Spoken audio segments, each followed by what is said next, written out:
Hello students, I hope you all are good. तो last lesson में हमने present और पास्ट कंटिन्यूस को डिटेल में सीखा कि हम कैसे प्रेजेंट और पास्ट में कंटिन्यूस टेंस को यूज़ करते हैं, कैसे क्वेश्चन और सेंटेंसेस बनाते हैं। तो आज की क्लास में हम सीखने वाले हैं कि फ्यूचर कंटिन्यूस क्या होता है और किस तरीके से हम इसको यूज़ करते हैं, कैसे क्वेश्चन करते हैं या कैसे सेंटेंस फॉर्मेशन करेंगे। तो चलिए इस क्लास को शुरू करते हैं। तो आज का हमारा टॉपिक रहने वाला है फ्यूचर कंटिन्यूस टेंस। कंटिन्यूस आप जानते हैं, दैट इज़ कंटिन्यू। जब हम बताते हैं कि हमारा कोई काम कंटिन्यूसली लगातार वे में चल रहा है। फ्यूचर का मतलब होता है आने वाला समय, जो जैसे आने वाला समय है, कल की परसों की हम बात करते हैं आने वाले, तो वो किस में होगा, फ्यूचर में होता है। तो फ्यूचर कंटिन्यूस टेंस होता है जब हम बताते हैं कि हमारा कोई काम इन फ्यूचर कंटिन्यूसली चल रहा होगा। देखिए, जो फ्यूचर टेंसेस होते हैं मोस्टली, वो एक फ्यूचर कंटिन्यूस टेंस जो होता है वो एक इमेजिनेशन पर डिपेंड करता है। थोड़ा सा इमेजिनेशन वाला इसमें होता है कि हम इमेजिन करते हैं कि ये काम हमारा चल रहा होगा, क्योंकि हम फ्यूचर तो नहीं देख सकते कि ये हमारा काम हो ही रहा होगा इन फ्यूचर। तो हम इनको बनाते तो फ्यूचर कंटिन्यूस में ही है, लेकिन श्योर नहीं है कि होगा ही होगा। तो अगर हम फ्यूचर में बात करते हैं कि हमारा कोई काम इन फ्यूचर कंटिन्यूसली हो रहा होगा, हम बोलते हैं कि वो पढ़ाई कर रही होगी या वो उस टाइम खाना बना रही होगी। हम श्योर नहीं है कि वो उस टाइम खाना बना रही होगी, बट फिर भी हम इस सेंटेंस को फ्यूचर कंटिन्यूस में बनाएंगे कि ये काम हमारा इन फ्यूचर हो रहा होगा। तो इन सेंटेंस को जब हम फॉर्मेट करते हैं, बनाते हैं, तो इनके एंडिंग में जो सेंस होती है वो कुछ इस तरीके से रहती है। रहा होगा, रहे होंगे, रही होंगी, लाइक दिस। तो ये हमारे इन सेंटेंसेस के एंडिंग की जो सेंस है वो रहती है। कोई काम इन फ्यूचर हो रहा होगा, रहे होंगे या रही होगी। तो चलिए इसमें स्ट्रक्चर हम देखते हैं। सबसे पहला हम समझेंगे पॉजिटिव को एग्जाम्पल के साथ।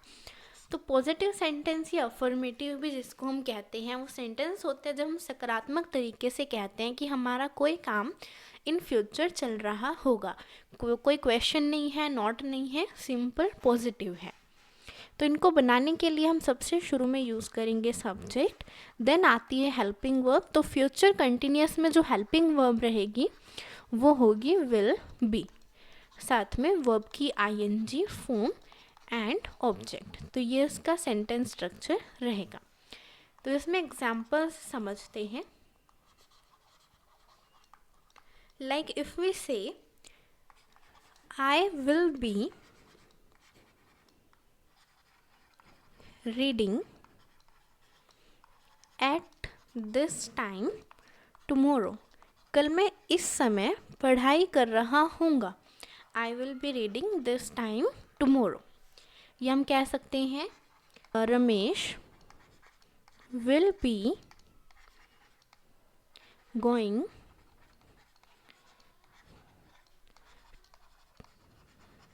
To Mathura tomorrow. रमेश कल मथुरा जा रहा होगा। तो ये काम हमारा इन फ्यूचर हो रहा होगा। नेक्स्ट एग्जाम्पल देखते हैं। Hari's brother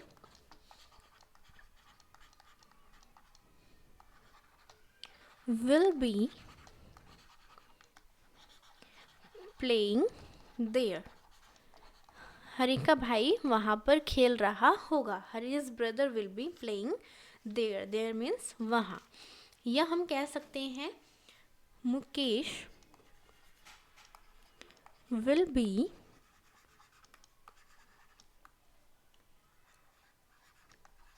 celebrating Holi with his family. Mukesh will be celebrating Holi with his family. Mukesh अपनी फैमिली के साथ होली सेलिब्रेट कर रहा होगा। तो ये सारे सेंटेंस थे हमारे पॉजिटिव में। अब नेक्स्ट जो सेंटेंस स्ट्रक्चर आता है दैट इज नेगेटिव। अब जो नेगेटिव का स्ट्रक्चर रहेगा, इसके अंदर हम सब्जेक्ट के साथ हेल्पिंग वर्ब वही यूज़ करेंगे। इसमें विल बी हेल्पिंग वर्ब है, बट हम यहाँ पर नॉट किसके साथ लगाते हैं, विल के साथ लगाते हैं। तो ये बनेगा will not be. Will not be ING form and object, फिर पूरा आगे सेम रहेगा।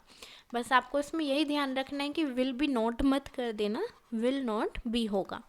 एंड यहाँ आप इन दोनों की कॉन्ट्रैक्शन करके भी प्रोनाउंस कर सकते हो, दैट इज वॉन्ट। ठीक है, वॉन्ट बी। तो एग्जाम्पल देखते हैं। The servant will not be cleaning the house. The servant will not be cleaning the house. Servant घर साफ नहीं कर रहा होगा, या रूम भी हम बोल सकते हैं। The servant will not be cleaning the room. Servant means नौकर रूम साफ नहीं कर रहा होगा। Next example, the gardener will not be watering the plants. Gardener पेड़ों को पानी नहीं दे रहा होगा। वाटरिंग द प्लांट्स का मतलब होता है पेड़ों को पानी देने के लिए हम यूज़ करते हैं। नेक्स्ट एग्जाम्पल देखते हैं। Mukesh will not be writing a letter today. Mukesh आज लेटर नहीं लिख रहा होगा। Will not be writing a letter today. और we can say he will not be singing song. वो गाना नहीं गा रहा होगा। तो ये सब में आपने देखा कि हमने किसका यूज़ किया है, नॉट का। विल नॉट बी, हम इसको ऐसे भी कह सकते हैं जैसे Suresh won't be going to office every day. Suresh won't be going to office every day. रोज़ नहीं जा रहा होगा। तो ये था हमारा negative structure, negative sentences. Next आते हैं क्वेश्चन। पहले इंटरोगेटिव क्वेश्चंस हम देखते हैं। तो इंटरोगेटिव क्वेश्चन में हेल्पिंग वर्ब पहले आते हैं, आप जानते हैं, लेकिन इसमें पूरी हेल्पिंग वर्ब नहीं आएगी। मीन्स पूरी का मतलब क्या है, विल बी। पूरा विल बी पहले नहीं आएगा सब्जेक्ट से, ओनली विल पहले आएगा सब्जेक्ट, फिर बी हम यूज़ करेंगे। आगे का सेम रहेगा। और अगर हम इसमें नेगेटिव में करते हैं तो सब्जेक्ट के बाद नॉट आएगा, बी फिर भी लास्ट में रहेगा, विल बी नॉट नहीं होगा। आपने यहाँ पर देखा विल नॉट बी होगा। और अगर कॉन्ट्रैक्शन हम यूज़ करते हैं तो ये हो जाएगा वॉन्ट सब्जेक्ट बी, फिर आगे ये पूरा सेम। तो नेगेटिव में हम वॉन्ट इस तरीके से भी यूज़ कर सकते हैं कॉन्ट्रैक्शन में पहले। ये किसका है, इंटरोगेटिव प्लस नेगेटिव का स्ट्रक्चर आपका है। तो जैसे इसमें एग्जाम्पल्स देखते हैं कुछ questions.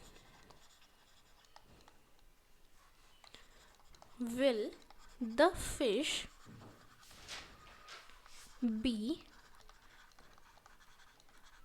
Swimming in the pool. क्या मछली स्विमिंग पूल में, will the fish be swimming in the pond. क्या मछली पॉन्ड में स्विमिंग कर रही होगी, मतलब तैर रही होगी। या नेक्स्ट एग्जाम्पल है, will Mohan be reading his book.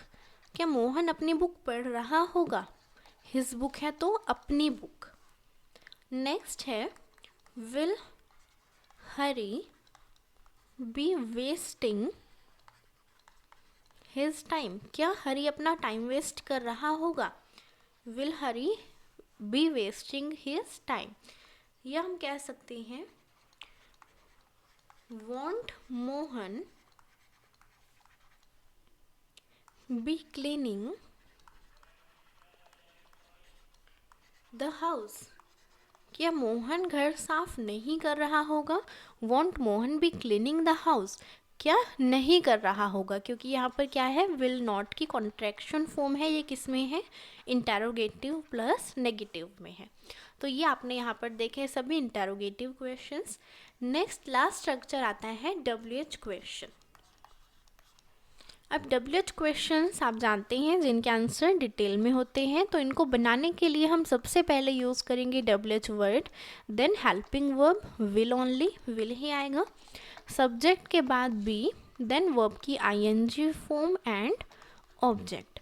अगर हम इसको नेगेटिव में बनाते हैं, मीन्स WH प्लस नेगेटिव अगर हो तो यहाँ पर हम क्या लगाएंगे, नॉट का यूज़ कर देंगे, और उसको हम कॉन्ट्रैक्शन में इस तरीके से भी लगा सकते हैं, वांट सब्जेक्ट बी एंड आगे वही सेम वर्ब की ING form and object, like this. ठीक है, ये आपका स्ट्रक्चर रहेगा। आपको स्ट्रक्चर को, कोई भी टेंस में स्ट्रक्चर को नहीं रटना है, बिल्कुल भी नहीं लर्न करना है, आपको सिर्फ समझना है। एक बार आप समझोगे, बस आपको फिर उनसे सेंटेंसेस बनाने हैं, प्रैक्टिस करने हैं जितना ज़्यादा हो सके। तो इसमें हम एग्जाम्पल देखते हैं, like we can say where will you be going, तुम किधर जा रहे होंगे, where will you be going. या हम कह सकते हैं what will you be making in the dinner, तुम डिनर में क्या बना रही होंगे। तो यहाँ पर हम पूछ रहे हैं व्हाट या वेयर के यूज़ से क्वेश्चंस, कि तुम किधर जा रहे होंगे या कि तुम डिनर में क्या बना रहे होंगे, या हम कह सकते हैं तुम कल किस टाइम पढ़ाई कर रहे होंगे। तो इस तरह के हम बहुत से क्वेश्चन इसमें फॉर्मेट कर सकते हैं। आप अच्छे से इनको सोचना, जितने ज़्यादा आपके माइंड में क्वेश्चंस आएंगे उनको आप लिखना, प्रैक्टिस करना, या आप किससे पूछ सकते हो, प्रैक्टिस कर सकते हैं। तो इस तरीके से आपको ये बहुत अच्छे से समझ आएंगे। तो ये था हमारा पूरा फ्यूचर कंटिन्यूअस टेंस। इस पूरे लेसन में आपने कंटिन्यूअस टेंस को समझा कि कंटिन्यूअस टेंस होता क्या है, कैसे हम इसको यूज़ करते हैं। तो आई होप आपको ये बहुत अच्छे से क्लियर हुआ हो, पूरा कंटिन्यूअस आपको समझ आया हो। इस लेसन के नोट्स आपको इसके एंडिंग में, लास्ट में PDF में मिल जाएंगे, जिससे आप इसको रिवाइज भी कर सकते हैं। Thank you.